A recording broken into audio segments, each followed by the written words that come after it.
7 ఏనుగులు కలిపి లాగిన కదలని రాయి, అలాగే 1200 ఏళ్లుగా ఒక జారుడు బండ మీద బ్యాలెన్స్ అవుతున్న 250 టన్నుల భారీ రాయి గురించి మీరు ఎప్పుడైనా విన్నారా? తమిళనాడులోని మహాబలిపురంలో ఉన్న ఈ రాయిని కృష్ణాస్ బటర్ బాల్ అంటారు. 20 అడుగుల ఎత్తు, 250 టన్నుల బరువు ఉండే ఈ రాయి ఏ క్షణమైనా కింద పడిపోతుందేమో అన్నట్టుగా ఒక ఏటవాలు కొండ మీద ఉంటుంది. ఎన్నో సునామీలు, భూకంపాలు వచ్చినా ఇది ఒక్క అంగుళం కూడా కదలలేదు. 1908లో ఒక బ్రిటిష్ గవర్నర్ ఏకంగా 7 ఏనుగులతో లాగించినా ఇది కనీసం ఒక్క ఇంచు కూడా కదలలేదు.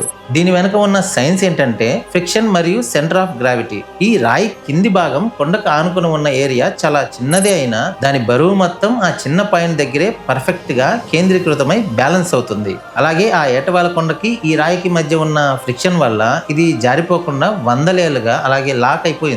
ఇది ప్రకృతి సృష్టించిన ఒక అద్భుతమైన బ్యాలెన్సింగ్ యాక్ట్. గ్రావిటీకే సవాల్ విసిరే ఈ రాయి గురించి మీకు ముందే తెలుసా? కామెంట్ చేయండి.